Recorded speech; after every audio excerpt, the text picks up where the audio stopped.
Hi, Dr. Maha. It's such a pleasure to have you. Finally, we've been trying to do this in different parts of the world, New York, London, and finally we get around to doing this in Dubai. So welcome to Network Capital. Thank you so much. I'm very excited to connect. In this podcast, we try and understand why leaders do what they do. And let's get started by trying to understand what you do and why you do it. Great. So I'm actually a professor and a consultant based at NYU's graduate program in international relations. I focus on global risk. That means the threats to our stability, what could go wrong, and what can we do to prepare to tackle these risks. I teach this, I research this, but I also help governments shape their foreign policy by consulting with them. And I've recently written a book about this topic called Future World Order, which I spoke about just last week at the European Parliament and shared these ideas with members of the European Commission and other government leaders from around the world. So what are these ideas? We should read your book, of course. Well, yes, I'd love for you to read my book, no pressure. Yeah. But the basic thesis of my research and of this book, Future World Order, is that today we are at a very sensitive global turning point. What I describe is a global legitimacy crisis, and it encompasses four different areas. First of all, it's important to recognize that we're really at a turning point geopolitically. We have seen a challenge to the status quo. This is not the post-Cold War era led by the US. This is not a US-led international community that's guiding the world. And then the question that we will be debating for the next few years is, if it's not a US-led world order, who is in charge? Is it a US-China dynamic now that's shaping our world affairs? Is it an era of multipolarity? There are a lot of different ways to think about it, but the truth is we won't have a consensus on this issue in the near term, which adds to our overall risk, our instability in the world. Doesn't that make you anxious? It does. It does make me anxious. Whereas previously we had a US-led international community that offered us a sense of shared global values, things like democracy, human rights, that in theory all of us were supposed to promote or work towards. We don't have that anymore. We have a crisis of global leadership, and related to that, a crisis of global values. This is a very sensitive time, and more of us have to recognize what is happening. In the meantime, of course, we've seen more leaders take advantage of the lack of global leadership, and that is also a concern. That keeps coming back in your book, right? One major security threat that you're seeing is a lack of leadership. Yes, exactly. Global leadership. How will we tackle climate change when the US is not part of the climate accords, and we don't have unity amongst a lot of these superpowers? This is a concern. Related to that, we also see a turning point politically. Whereas previously we were all supposed to gravitate towards democracy, now we see a crisis of not just democracy but also dictatorship. In every part of the world, citizens are challenging the political status quo. And it maybe began with the Arab Spring countries, but the truth is, if you look at recent years, there have been citizen-led movements challenging leadership, challenging the legitimacy of political systems in every region. An example, Brazil, it was a citizen-led movement that brought down Rousseff in that country because of perceived corruption. That also happened all the way on the other side of the world in South Korea, in terms of the leadership there and corruption issues.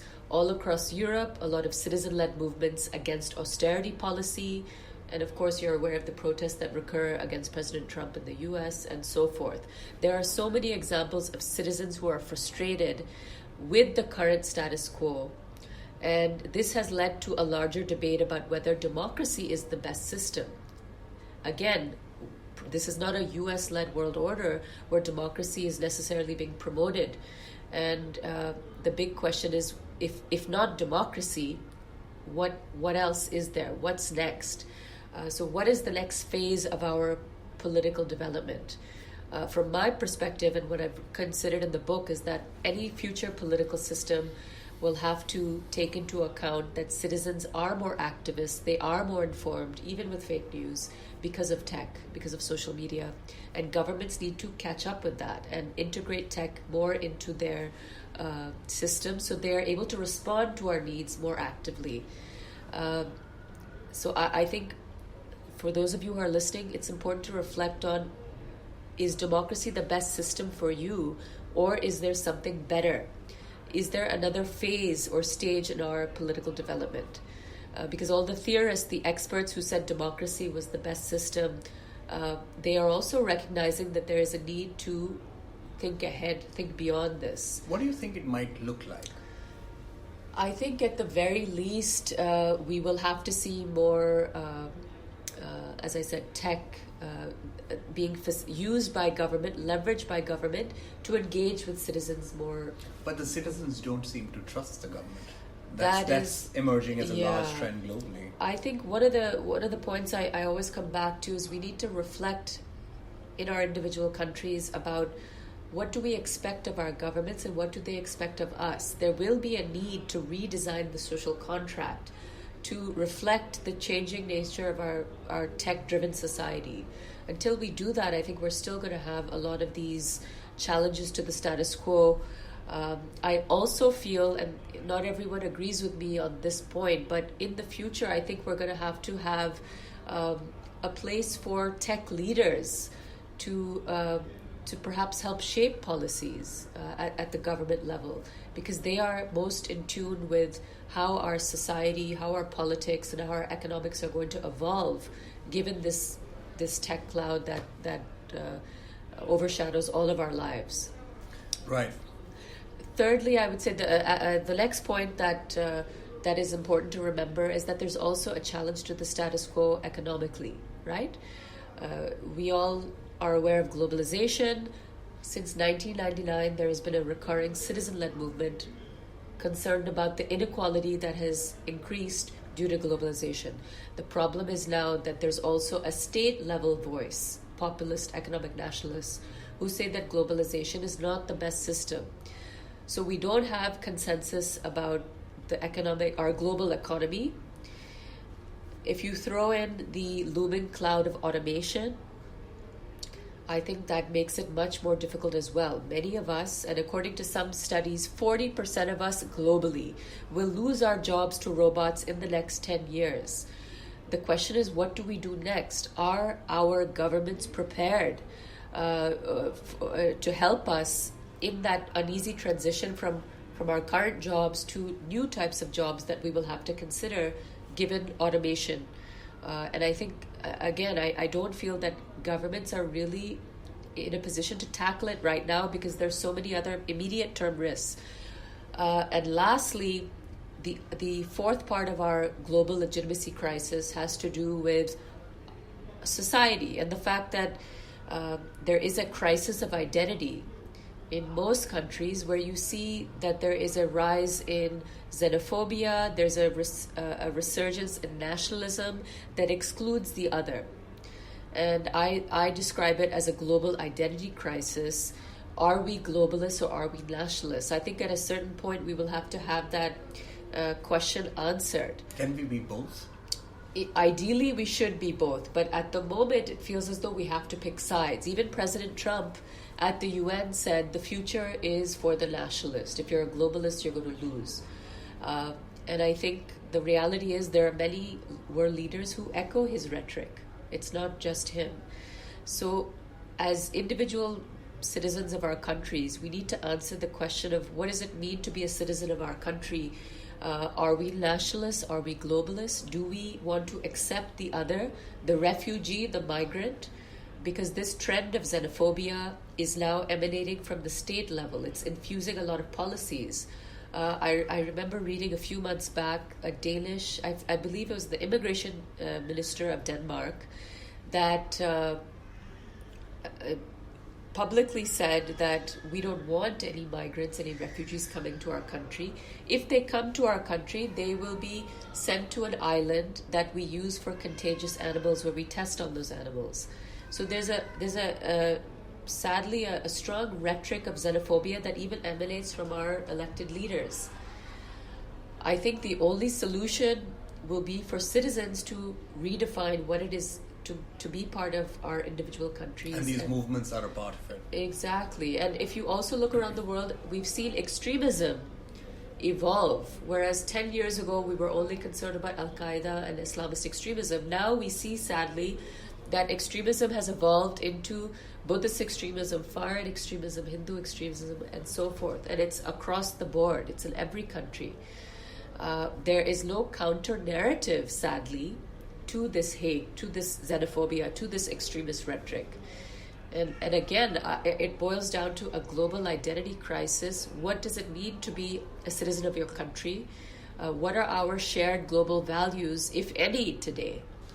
We are really at a sensitive turning point, and I would really urge all of you to reflect on these key questions, these key issues, as you navigate the coming years. I mean, these are issues not just for activists and politicians and tech leaders. These are issues for each and every person.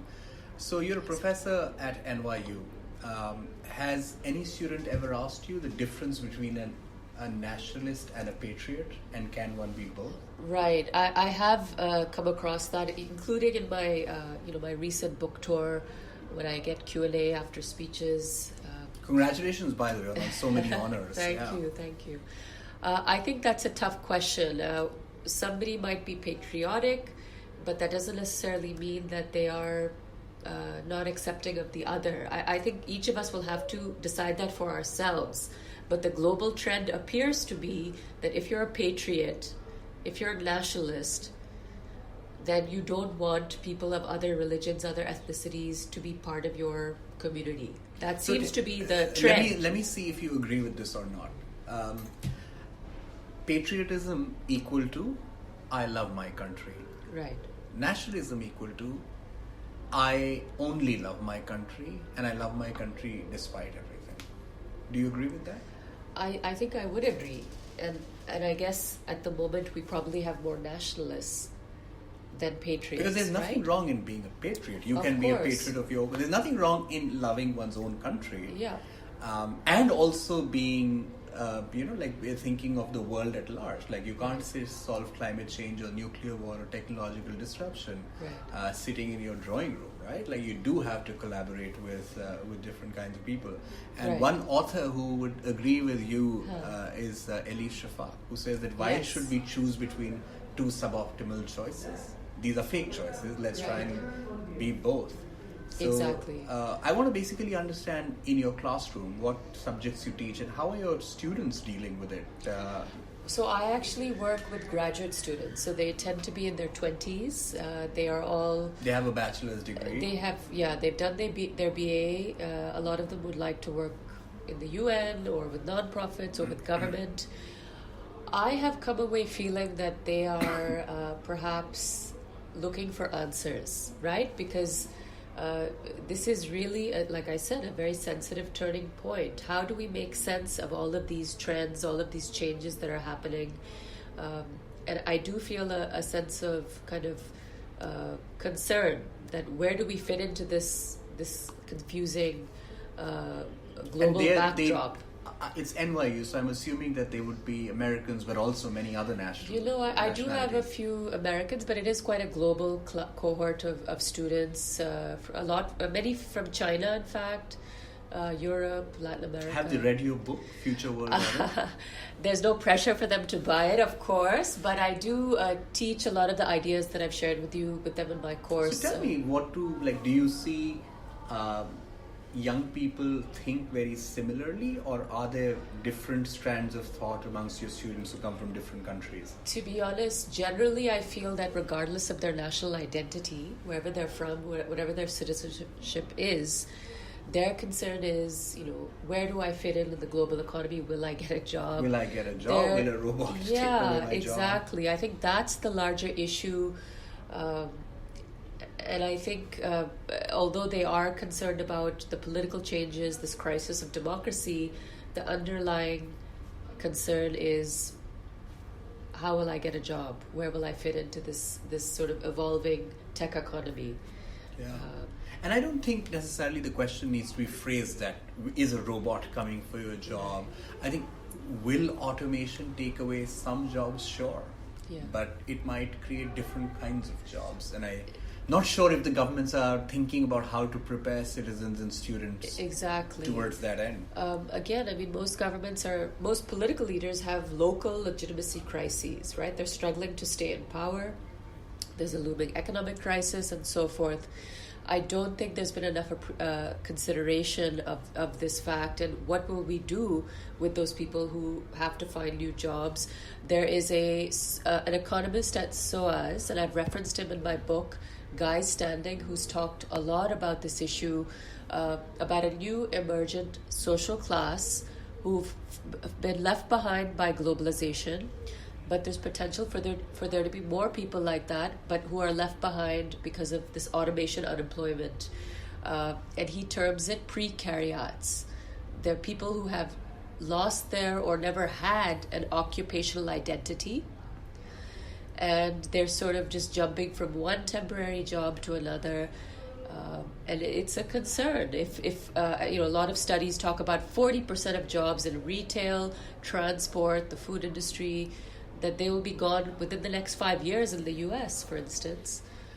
What will happen to them? So a lot of techno-optimists will argue with you that those are terrible jobs. Nobody should have those jobs. And Right. It's better if people spend their creative pursuits doing what they truly care about. Now, with UBI, for example, not saying that you need to be a fan of UBI or otherwise, but let's say universal basic services. If everybody's compensation is sort of taken care of, then nobody should anyway be putting his or her life in danger by going to a mine, a risky job, or Right. taking a really dull job, being a receptionist and taking calls Right. all day. Those jobs should anyway be automated. So this is good. Let these people actually find meaningful opportunities. The challenge is that we should actually encourage people to be able to match their passion with the purpose. But with this leadership crisis that's happening, nobody's talking about it. I agree with you that ideally your work should be connected to your passion, your purpose, etc. But it's not so straightforward. What if somebody in their mid-40s loses their jobs? Loses their job. And all jobs are only in AI or what have you. How do you suddenly, at that phase in your life, train yourself to be in this new type of It's job? very difficult. Like Harari asks this question a lot, that if suppose a 50-year-old truck driver loses his or her job, you can't ask them to become a developer tomorrow and join a tech company. Exactly. It's very difficult. It's It's very possible, but difficult. it's not Yes. probable. And I think we don't have enough discussion about this issue at the policy level, and even the emotional side of it, the psychological aspect, right? If you lose your job, there's a certain psychological toll, right? Absolutely. Right? And I think there needs to be more consideration about the psychological support that this group of people globally will need if they have to lose their jobs and then navigate a new type of sector. It's a concern. No. I mean, I'll go 2 levels extra and say that all of us will be fired multiple times in our lifetimes. Yes. And that's okay. Yeah. It's just that it might not be okay for everybody. It's Exactly. easier said than done. Like there will be some of us who will take getting fired the first time very harsh. Yeah. And may not be able to deal with it because it's such a stigma in many places. Exactly. So just basically building that strengthening one's spiritual resolve is so important. That's why I'm always curious about the role of a university. Do you think education today, especially universities, have become an insurance policy and nothing more? What do you mean by an insurance Like you policy? go to a good university largely for an insurance. Like, if I get fired, I'll probably get another job because I have a graduated from degree. school X. Sure. What are your thoughts being a university professor Sure. and having had a fairly multinational career? Do you agree with that? Have universities been reduced to insurance policy? I don't know if I'm not sure if I would say it's an insurance policy. There are people who have gone to really big universities, brand name universities, and still have struggled in the last few years with the global economic crisis. There are no guarantees, and I'm not trying to worry anybody. Of course. But I think what I've learned in my work is that it's important to be able to adapt, right? Of course, get your degree, but be flexible, right? It's the type of skills you have could potentially, if you're focused on writing and analysis, There's a whole host of jobs you could do. Don't just be focused on a think tank and doing research. Like you yourself have multiple careers, I right? have been very fortunate, although NYU is my home base, and I'm very committed to my students and the research I do. I've also realized that I also have to adapt. I also have to be open to teaching courses online, which I do with this education startup called Pioneer Academics, and learning a new skill. How do you teach online? How do you, that's a different skill set than what I do in my classroom at NYU. But also the fact that although I did a PhD, I didn't realize that would be relevant to political risk consulting, which is what I've done for many years with Wikistrat. But it's all online. It's actually crowdsourced consulting. Yeah. I never thought that would be relevant to what I was studying or to my degree. But you just have to adapt. And even beyond this work, I've also my side project, which is also a passion project, is my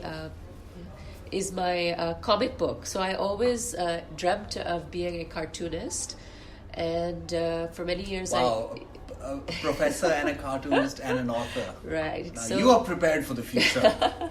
So I took a cartoon drawing class soon after I moved to New York a few years ago, and the teacher said, draw something about your life or about your interests. Well, I thought, okay, I'm a proud Pakistani patriot, but I've also grown up all over the world, so let me... So you're British Pakistani?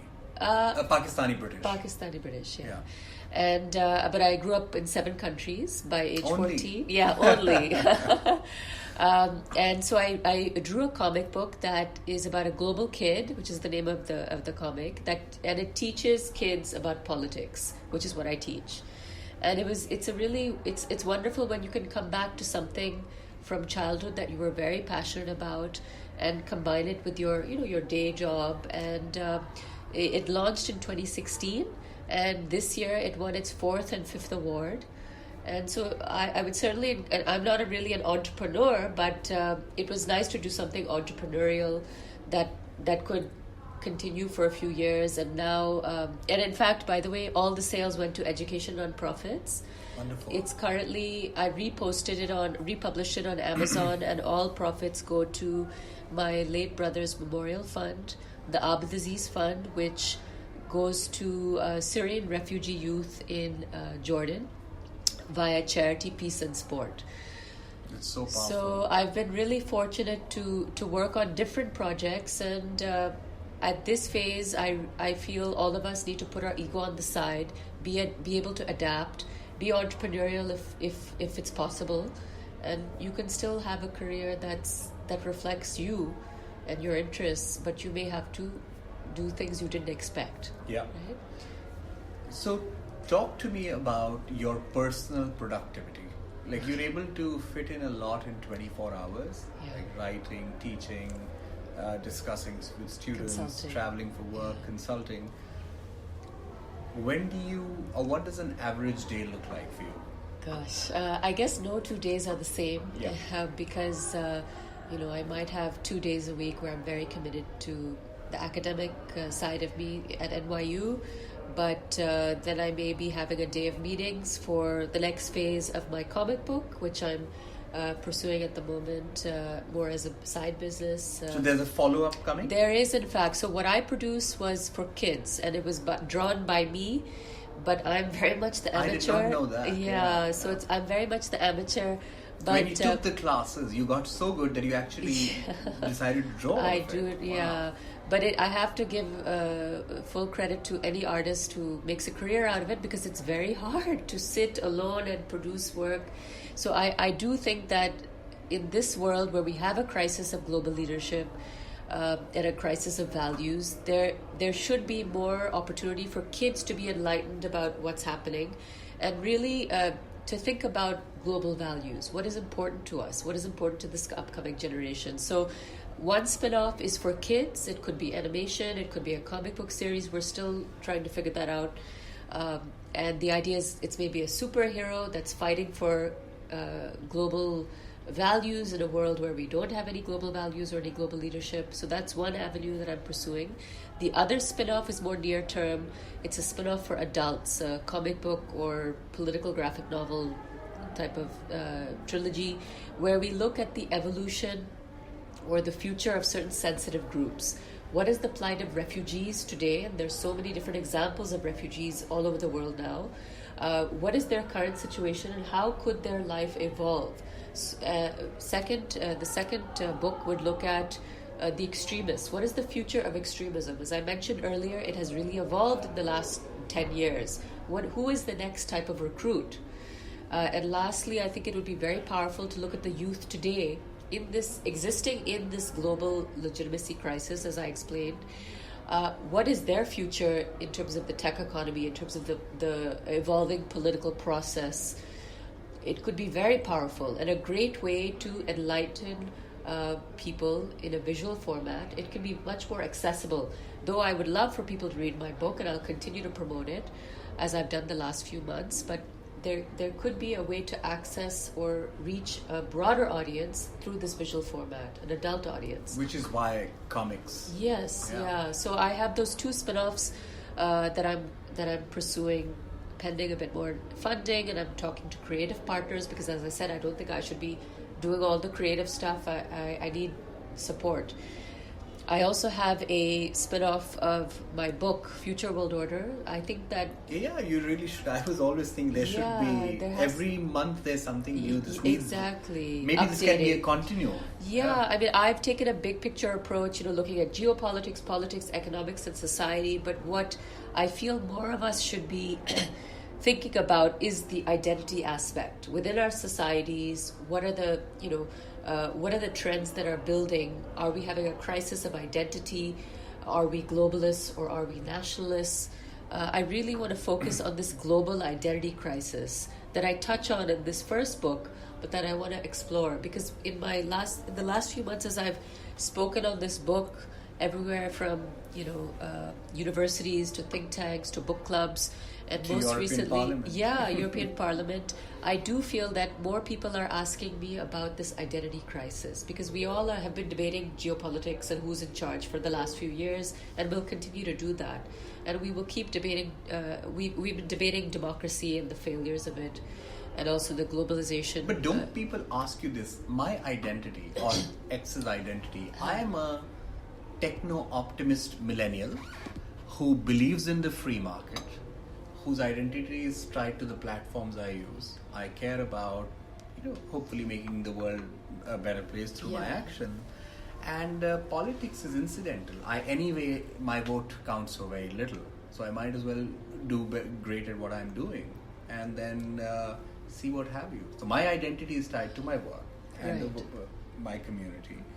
And I don't necessarily care too much about what's going on. Politically, do you mean? Yeah. You don't care as much about No, I'm just politics. saying that when you say that there's a global identity crisis, so Right. is there a section of people who associate more with, say, techno-optimism and platforms and other things, as opposed to, say, a nation or X or Y? So they might feel quite comfortable in this identity crisis, right? Because their identity is not tied to global politics at all. Agreed. I think that's really a good point. I guess I'm thinking about identity more in terms of this rising xenophobia, right? This rising extremism that is brewing. And the xenophobia, as I said, it exists within society, but it also exists at the state level. You have political parties and politicians who are expressing hate that is as fearful as what some of these extremist groups are saying. Yeah. And I think that is the area that I think we're not talking about enough. The counter narrative to the hate, the counter narrative to the xenophobia, and to the counter narrative to the extremism. Because right now the voice of those groups perhaps feels stronger, at least from my perspective as a social scientist. So it's not necessarily just about national identity. I understood what you meant, but really, what are our global values? Do we still care about the fact that there is this xenophobia, or are we just, Do you think we care? I would like to think that we care, but it's just, in some ways, some of these... More specifically, do your students care? Or do you think they care? Yes, of course. And we do spend a lot of... Because, xenophobia is a risk to every country, right? In every region. And we do think about what this means how it could evolve and what we can do to stop it. Can we leverage tech to crowdsource around the world amongst the youth what global values we should pursue or promote, right? Or how we can create a counter-narrative to hate. So we do think about strategies as opposed to just identifying the problem. I think it is up to my students and that your generation, millennials, to come up with those strategies, because at the moment, and again, in my interactions with people who are in their 40s, 50s, policymakers around the world, when I've interacted with them, I don't feel like they have any solutions, and it is very difficult, right? It's not tangible. The whole identity is not very tangible. It's hard to shape policy around it. Yeah. But there's been the final section of this podcast is going to be about your career, specifically in IR career. So a lot of people are very interested in building international relations, or careers in international relations, because look, it's a fascinating subject. It basically, like in your book, for example, and in this podcast, you've touched on so much. Who should study IR? Right. And what are viable career options for people who study IR today? So the truth is, it's really how you leverage it. So I actually studied international relations for my first degree at Brown University. I then went on to Why did you study IR? Because I grew up, like I said, I grew up all over the world, Pakistani with strong Pakistani roots, but I'm a global citizen, right? Born in Jordan, then lived in 6 other countries. So for me, it was. Your parents were traveling? My father was a banker. I see. So it just was a way for me to understand all the different places I had been to, and just to understand their politics. I'd always been exposed to it, but never formally studied it. So it just seemed natural for me. So you followed your curiosity. Yeah, exactly. That's one advice we always give on Network Capital. Yes. Don't follow your passion, follow your curiosity. It will create passion through work. Exactly. And then... So Brown 4 years. Brown 4 years, but then to be honest, I struggled to find a job in that space, a think tank or non-profit. I was very keen to be a journalist. I was active with my college newspaper, and I had a Newsweek internship offer, unpaid, and a banking offer. So you can guess what a full-time banking offer paid. You can guess what I chose. And being a daughter of a banker, a bit of pressure to follow that path. And I was very grateful for the opportunity Credit Suisse took me on. In those days, there were a lot of jobs in finance, and they were very excited to recruit somebody who was not the typical banker profile, an IR graduate who was focused on media. So I think it was a positive... And did you enjoy yourself? I did. I loved the people. I just realized rather quickly that it was not the right fit for me. When did you realize that? I think after 2 years. So you did your 2 years. You did your time. I did my time. Made some good chunk of change to pay for my master's, which I did at CIPA, Columbia's School of International Public Affairs. Yeah. I ended up doing a dual degree with CIPA and the LSE, double masters, in international affairs and comparative politics, because I understood the big picture of what the world is, but I was feeling I was craving more understanding of individual countries. So comparative politics made a lot of sense. And I just kind of fell into the PhD, because after my dual masters, I realized, wait a minute, I still have a lot of questions. I don't know my opinions fully. I need to explore a bit further. So when you decided to go for your PhD, was the question clear in your mind, or were you exploring? I just felt that I needed to learn more. I didn't feel I was done with my education. Yeah. I didn't realize what I was getting into. I'm a big fan of the LSE, and I'm glad I did a PhD in retrospect, because it really structured my thinking, which has allowed me to do so many different things. Yeah. But I think that even academia has changed, right? The dream for most PhD students is to end up as a tenured professor and, just do research. But that has changed. Now you can do consulting, you can write. I started off with a Business Week column, then I was blogging for a while for Huffington Post. There's a lot of different things you can do as an academic. But I really see myself as a social scientist because of my education, because of my risk-focused work. I look at the world in a certain way that allows me to see what's going wrong and how those risks could evolve. And I feel it's my responsibility to share that as much as possible, especially with the younger generation, Right. which is what led to the comic book, but also this book, right? It's for any type. You don't need to be an IR scholar to read this book. It's for my mother. It's for my niece. It's for every age group. So we are all prepared that, we can only be prepared for what's coming if we recognize what these risks are. Yeah. And they are serious risks. And I think the era of looking to our world leaders for guidance or for solutions is maybe over, or at least for the time being it feels... It was dwindling for sure. Definitely. But the result or the silver lining of all of these risks, this global crisis, is that citizens are more engaged, right?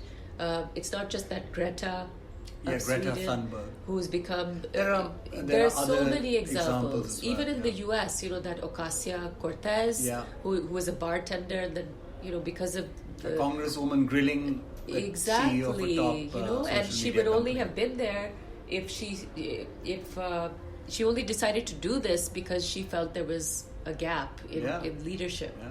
So this is the silver lining. Citizens are more engaged, and certain people are getting into politics that previously would not have done so.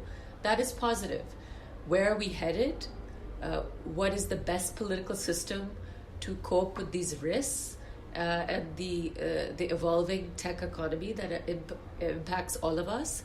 That is something we'll be debating for many years. Yeah. And we won't have consensus, and that in effect is the global legitimacy crisis. We don't have consensus as we used to in the early years of the post-Cold War era. So that's behind us. What is the world order today? It's not US-led, but what is it? We should be aware of that, but it's... And be participants in shaping it. Exactly. So geopolitically, politically, economically, socially, we have seen a challenge to what was perhaps the status quo. And I think we need to be firstly aware of that, and then recognize or have a discussion in our communities. What can we do? What should we expect of our governments? What should we expect of our governments in terms of political policy, but also in terms of economic policy, and so forth? I think that there needs to be more discussion. Until we do that, we'll just be sort of in limbo. Yeah. Or bystanders, which Exactly. which you can't really afford This to be. is the era of being more activist. And I think we've seen that already, but more of us have to be involved and engaged. Engaged is the key word, I feel. Exactly. Any And also- parting advice to your listeners? I would say that, again, in terms of the future, Let's split it into two parts. Okay. Advice on careers and advice about thinking of the new world order. So in terms of career, I would strongly encourage you to be as flexible as possible. Recognize that new opportunities are coming up that perhaps we were not even aware of, like crowdsourced consulting. I'd never even heard of it, but it fell into my lap, and you just have to adapt and see how your skills will fit into different types of contexts. Right. Don't let your childhood passions, hold on to those childhood passions and revisit them, as I did with my comic book, and it can be a wonderful experience. Yeah. To come back to, but yeah, just be flexible. Wonderful. Be flexible on careers and the world order. Parting advice. World order, I would say, please be more informed. Recognize that this is a sensitive turning point in our development, geopolitically, politically, economically, and socially. And ask yourselves, if the U.S. is not in charge, who is or who should be? Politically, is democracy still the best system, or is there something better? Economically, is globalization going to withstand populism and automation? And lastly, are you a globalist or a nationalist, or can you be both? Because I think these are the questions that really will plague us in the next, probably the next decade. And that's my advice. That is, it's truly been a pleasure speaking with you. Thank you so much for your time. And we look forward to the new book and the new set of comic books. I was really happy to speak with you. And do check out my website, futureworldorder.org. And please reach out to me if anybody has any follow-up questions at NYU. You're welcome to reach out. Yeah, thank you so much. Thank you.